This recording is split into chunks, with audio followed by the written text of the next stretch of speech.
It's that special time of your life again. It's classic game room time, so sit back and relax, grab your Game Boy Advance, and prepare to enjoy the review of CASTLEVANIA, Circle of the Moon. From 2001, prepare to whip some skeletons into shape and rock out to some awesome music. It's always a good time for CASTLEVANIA time. What a great name for a series of games, right? CASTLEVANIA. It just sounds cool. It rolls off the tongue. CASTLEVANIA. It's like you're playing Dig Dug, except with a whip instead of a bike pump.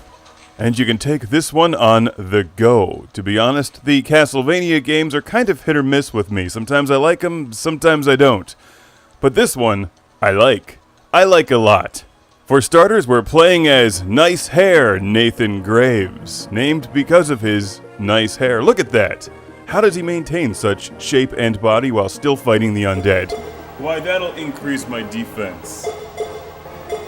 And that'll do it even more. Alright. Let's put it on and get hit again.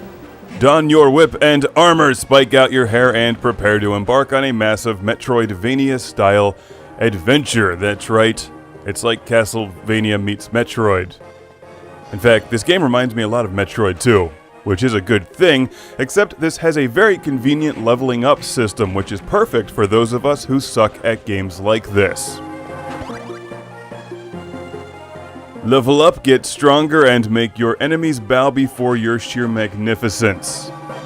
You'll see frequently that I lose patience when trying to whip things and eventually just slide through them. There's save points everywhere in this game. It's actually not as difficult as many of the other CASTLEVANIA, I was going to say Metroid, CASTLEVANIA games.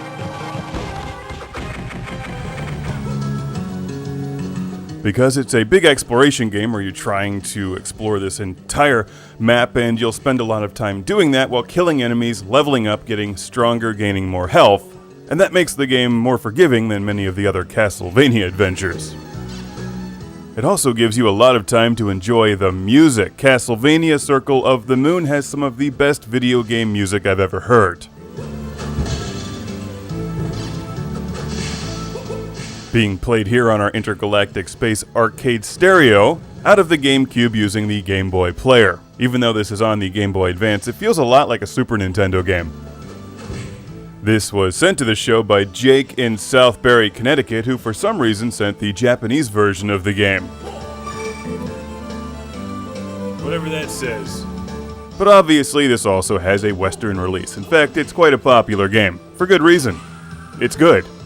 You can't have one of these games without moving platforms, and just listen to the bass track in this song.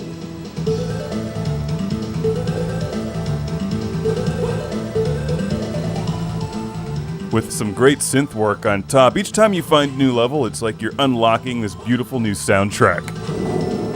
Man, I suck with the whip. Why doesn't this game have a flamethrower? Come on, Konami! Also, why isn't this on the Virtual Console?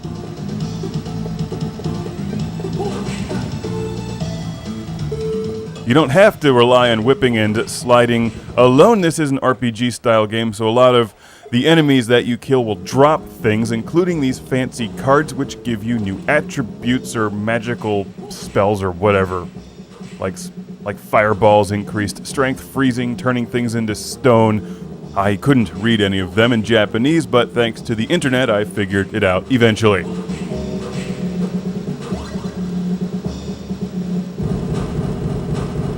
You collect these cards when enemies drop them, so if you'd like to collect more of them, increase your luck level.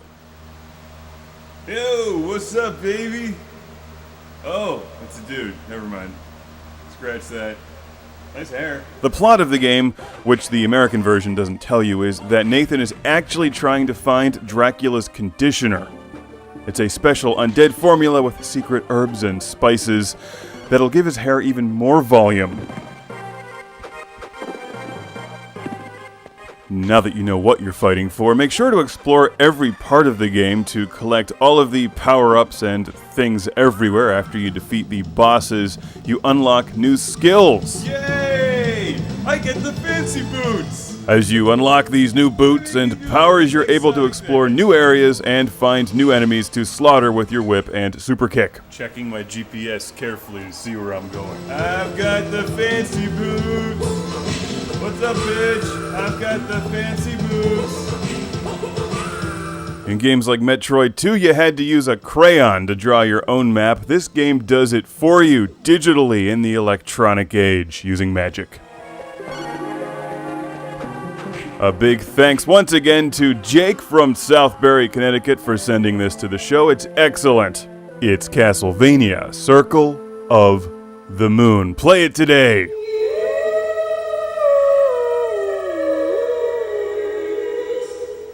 Bring it.